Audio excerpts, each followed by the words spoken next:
ప్రాంతాలలో.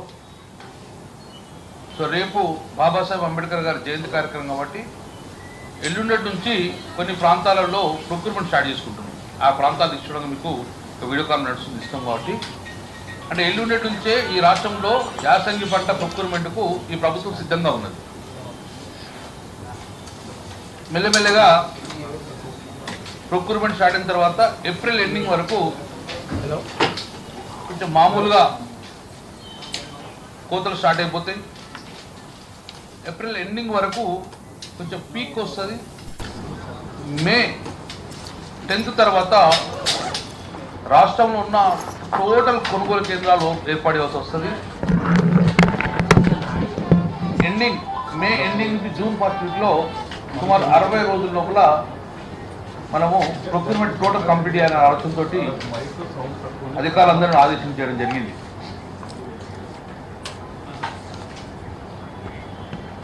ఈ రాష్ట్రంలో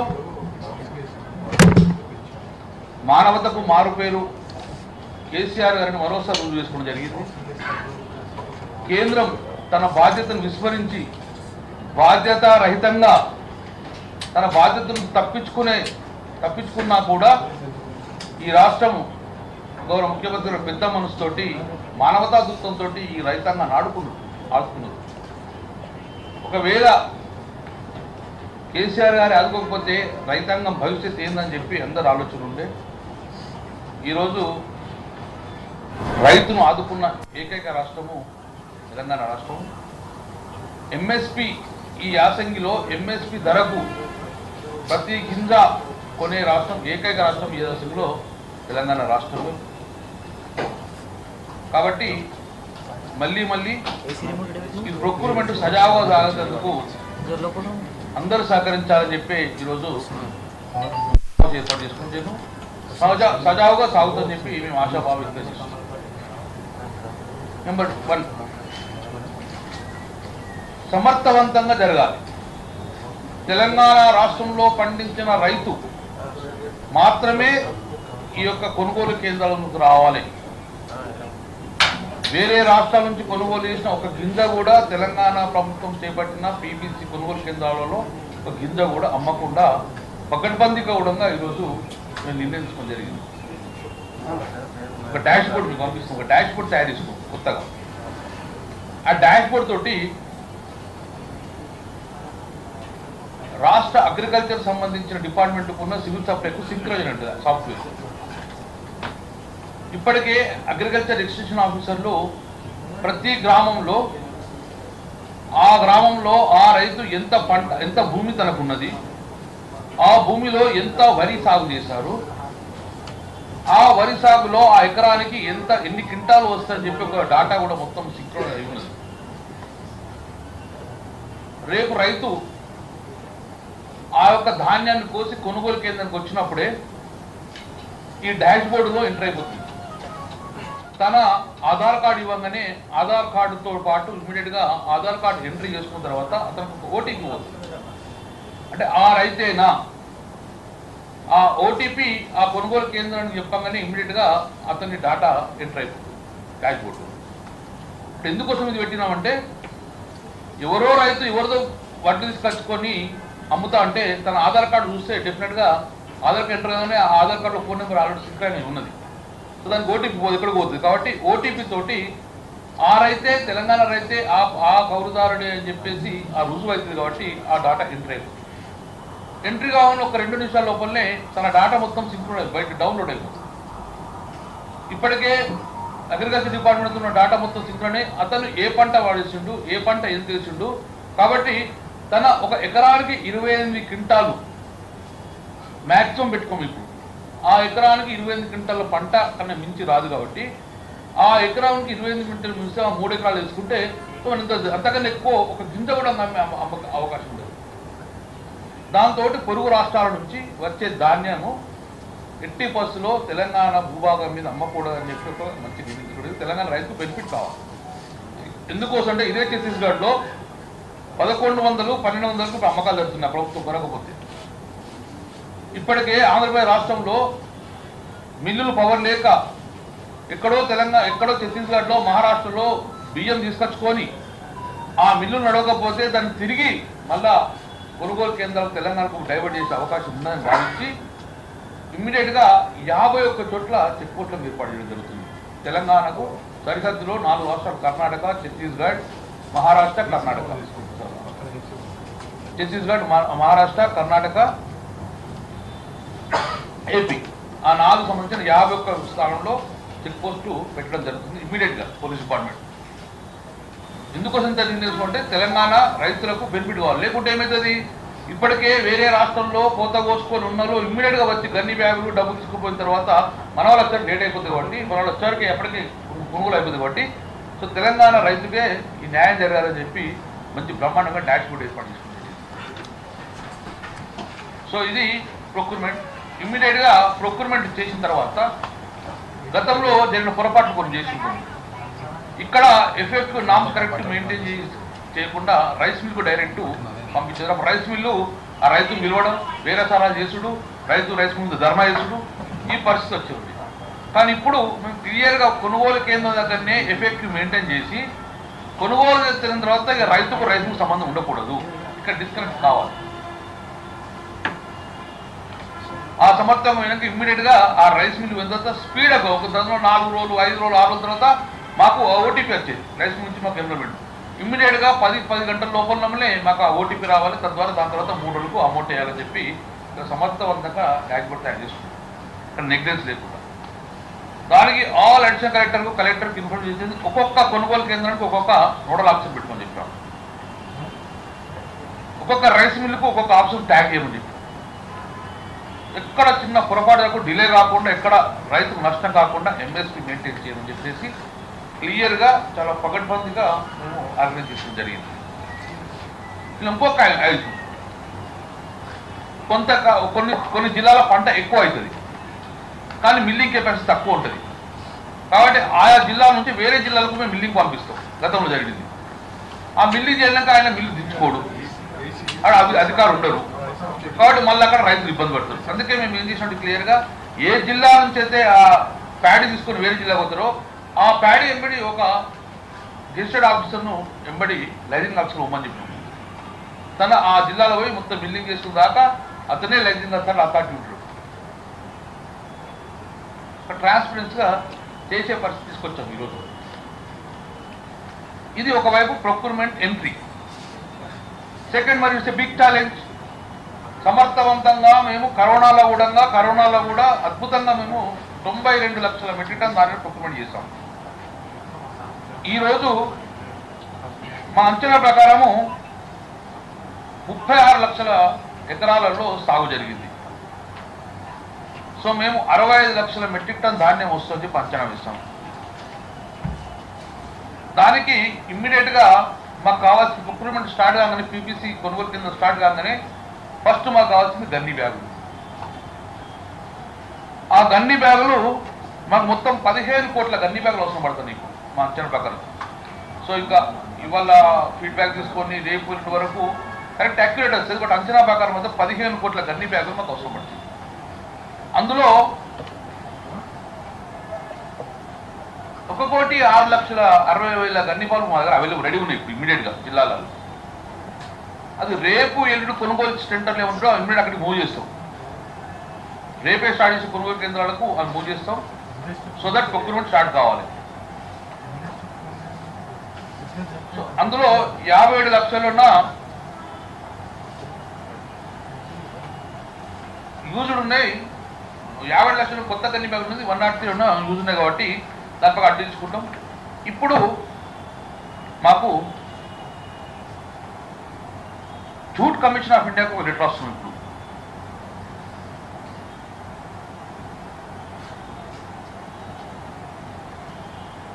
మాకు ఇంకా 13,40,00,000 గన్ని బ్యాగులు అవసరం పడతాయి. 15 కోట్లలో 1,60,00,000 ఉంటాయి. దానికి కొత్తవి 7,50,00,000 గన్ని బ్యాగులు కొత్తవి కావాలి. దానికి ఇప్పుడు కొత్తగా వాళ్ళు రేటు పెంచిండ్రు జూట్ కమిషన్ ఆఫ్ ఇండియా. దరిద్రం ఏంటంటే మనం బయట కొనుక్కోరాదు.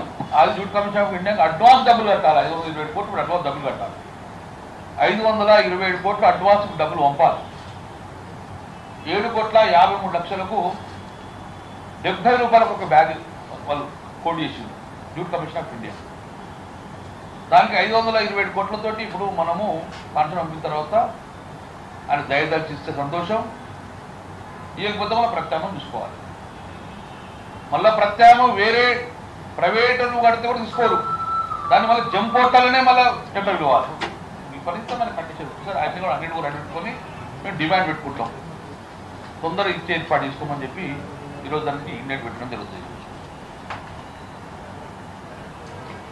దీంట్లో కొన్ని పాతయి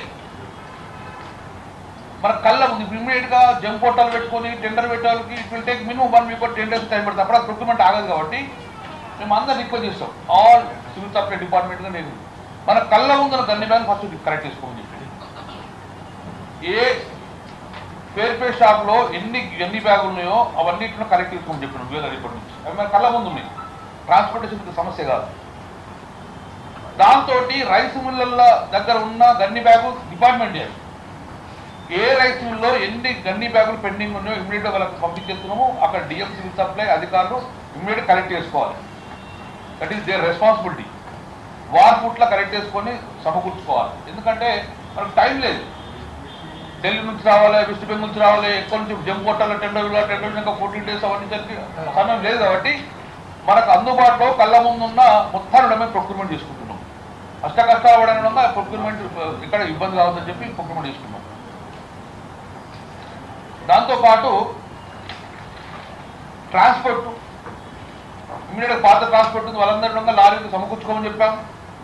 ఏ మూమెంట్లో అయినా ఇమ్మీడియట్గా లారీలు రెడీ చేసిన కూడా అందరికీ ఆదేశాలు ఇవ్వడం జరిగింది.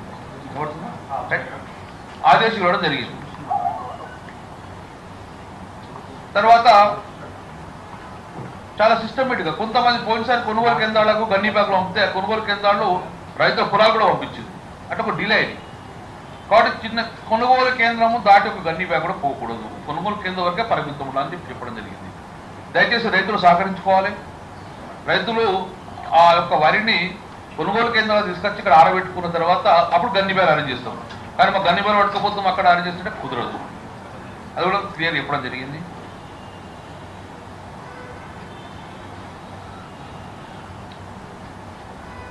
తర్వాత ప్రతి కొనుగోలు కేంద్రం దగ్గరికి కూడా కొంచెం టోకన్స్ ఇచ్చేసైనా కొంచెం కంట్రోల్ మేనర్లో వస్తే పీపీసీ మీద ఒత్తిడి తగ్గుతాయి. కాబట్టి సిస్టమేటిక్గా తయారు చేసుకోమని చెప్పినాం. దాన్ని కూడా రైతులు సహకరించుకొని చెప్పినాం. అది ఎట్లా పాత మీకున్నది.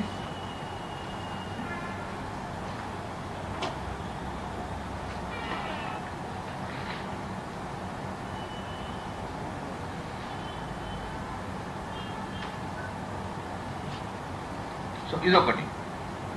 సో ఇది రాజకీయం తర్వాత మాట్లాడతా. తర్వాత ప్రొక్యూర్మెంట్ అయిపోయింది, బిల్డింగ్ వ్యవస్థ అయిపోయింది. దీని తర్వాత స్పేస్, గోడౌన్ స్పేస్, అది కూడా ఎక్కువ శాతం ఫుడ్ కార్పొరేషన్ ఆఫ్ ఇండియా చేతిలో ఉన్నది.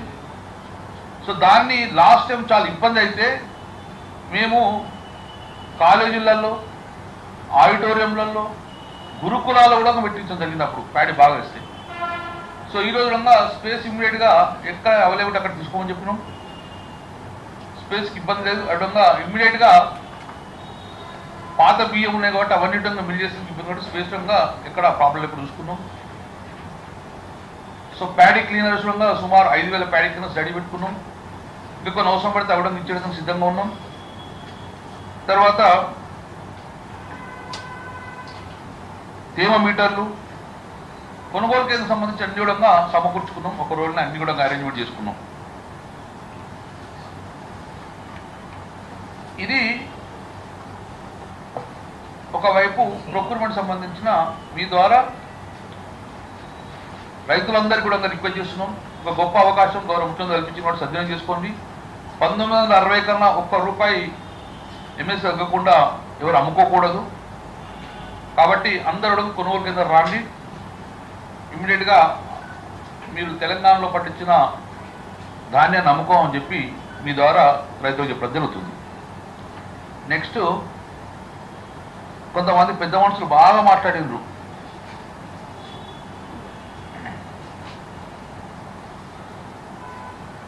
మెడలు వంచిన వాటమ్మాయి మా మెడలు వంచి కొనిపించినమాట. బీజేపీ అధ్యక్షుడు సంజయ్ మాట్లాడతాడు, మేము మెడలు వంచినము కొనిపించినామని. సిగ్గుపడాలి, సిగ్గుపడాలి. నువ్వు ఎవరు మెడలు వంచితే రైతు బంధు ఇచ్చావు తెలంగాణ రాష్ట్రంలో? నువ్వు ఎవరు మెడలు వంచి ఎవరు డిమాండ్ చేస్తే మీకు కాళేశ్వరం జలాలు వారించిన మన్ను టెండర్లో మొత్తం చూపించినావు? ఎవరు మెడలు వంచినావు? నువ్వు ఎవరు డిమాండ్ చేసిందని చెప్పి చనిపోతే రైతు బీమా ఇచ్చినావు? ఎవరు డిమాండ్ చేసిందని రైతులకు ఉచితమైన నాణ్యమైన కరెంటు, ఒక్క మోటార్ కాలిపోకుండా ఒక ట్రాన్స్ఫార్మర్ వెళ్ళకుండా బ్రహ్మాండం కరెంట్ ఇచ్చింది. నువ్వు డిమాండ్ చేసి వచ్చిందా? మనం డిమాండ్ చేయి ఇప్పుడు గుజరాత్ ముఖ్యమంత్రికి, నువ్వు డిమాండ్ చేయి యూపీ ముఖ్యమంత్రికి, నువ్వు డిమాండ్ చేయి మోడీకి. ఇగో రైతు బంధు ఇవ్వమని డిమాండ్ చేయి, మెడల్ వంచు. ఎందుకు రాదు? తెలంగాణ రాష్ట్రం తప్ప ఈ భారతదేశంలో నువ్వు పరిపాలించే ఏ ఒక్క రాష్ట్రంలో అన్నా రైతు బంధు కానీ కరెంటు కానీ ఏదైనా ఒక రాష్ట్రంలో ఇచ్చిందా? మరి ఎందుకు మెడల్ వస్తలేవు అక్కడ పోయి? ఎందుకు మోదీ ఎందుకు మెడల్ వస్తలేవు? భారతదేశం మొత్తంగా నాణ్యమైన కరెంట్ ఇవ్వమని చెప్పి రైతు బంధు ఇవ్వని చేయి వస్తుందా మెడల్ వంచినప్పుడు? నువ్వు మెడల్ వంచాలంటే ఒక్కటి మెడల్ వంచు. ఈ రైతు ప్రత్యక్షంగా పరోక్షంగా డీజిల్ రేటు పెరిగి పెట్రోల్ రేటు పెరిగి వలన దున్నడానికి ట్రాక్టర్లు ట్రాన్స్పోర్ట్ ట్రాక్టర్లు అధికంగా అయింది కాబట్టి రైతు భారపెత్తింది కాబట్టి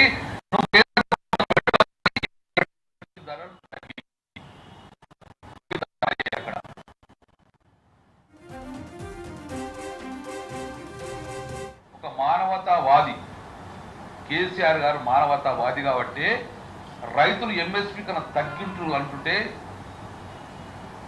దానికి చలించిపోయి నువ్వు తప్పించుకొని తిరుగుతుంటే పెద్దనలా ఉన్న కేంద్ర ప్రభుత్వము తప్పించుకొని చేతులెత్తితే రాష్ట్రం ఆదుకునేవారు రైతాంగాన్ని.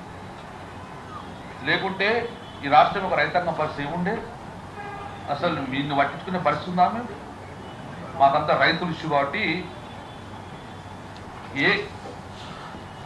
వరి వద్దు అని ఉన్న వాళ్ళు చేతులు తీసిండు, వరి వేయించిన వాళ్ళు తప్పించుకొని తిరుగుతుండ్రు.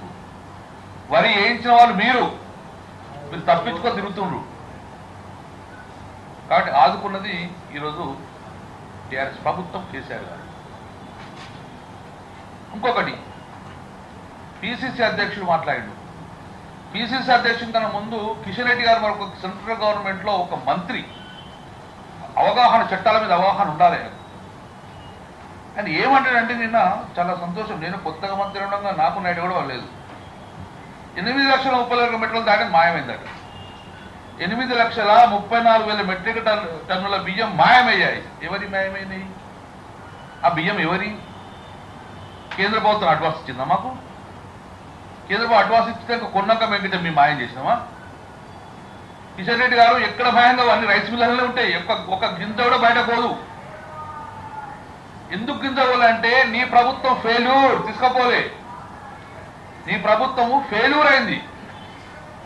ఉత్పత్తి చేయించడము తెలంగాణ ప్రభుత్వం, రవాణా చేసేది, స్టోరేజ్ చేసేది, ఎంఎస్పీ నిర్ణయం చేసేది కేంద్ర ప్రభుత్వం. అది మేం కాదు. రాజ్యాంగంలో బాబాసాహెబ్ అంబేద్కర్ పొందుపరిచారు వ్యవసాయ చట్టాలలో.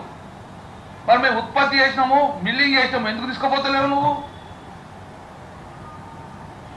ఇది అఫీషియల్గా లెటర్ పంపిస్తున్నాం మీకు. ఇక 16 లీటర్లు రాసినాం, 16 లీటర్లు రాసినాం. ఏమని రాసినాం అంటే ఇవన్నీ మీకు కాపీలు ఇస్తాం. అయ్యా మా దగ్గర ఎంఎస్పీ కొన్న వడ్లు మేము కొని పెట్టుకున్నాము, బియ్యంగా మారినాయి, బియ్యం తీసుకుపోండి, మా డబ్బులు మాకు ఇవ్వని చెప్పి రాసినాము. ఏమని రాసినాము? అయ్యా ఇంకా బాగా నిండుకున్నాయి, గోదాములు లేవు, గోదాములు అరేంజ్ చేయండి. లేదు. లాస్ట్కి ఏం చేసినామంటే మేమే చూసుకున్నాం. గోదావరిలో ఆంధ్ర ప్రాంతంలో జగ్గయ్యపేటలో ఒక గోదాము ఉన్నది, అది మాకు ఇవ్వండి. సంగారెడ్డి ప్యాడీ మొత్తం కూడా బీదర్లో గోదాం ఖాళీ ఉంది, అది ఇవ్వండి అని రాసినాం. చల్లడం లేదు. ఇదే వర్డ్స్ను మంత్రుల బృందం పోయి సార్ మీకు 16 లీటర్ రాసినాము పీయూష్ గోయల్ గారు, 16 లీటర్ రాసినాము, మరి నువ్వు రైలు పంపుతలేవు తీసుకోవాలంటే ఇక నాకు రైలు లేవు, నేను రైలు మొత్తం కూడా ఫర్టిలైజర్ పంపుతున్నా, ఈసారి నేను మళ్ళీ పంపుతా అన్నాడు. మేము అదే రోజు ఛాలెంజ్ చేసినాం. మా దగ్గర తెలంగాణ గవర్నమెంట్లో మిల్లింగ్ కెపాసిటీ పెంచుకున్నాము, ప్రతి నెల 10 లక్షల మెట్రిక్ టన్ బియ్యం ఇస్తాము, కానీ నువ్వు 3 లక్షలు తీసుకోపోతే నువ్వు రైళ్లు పెంచమన్నా కూడా పెంచలేదు. ఇది అఫీషియల్ లెటర్, ఇది అఫీషియల్. They are having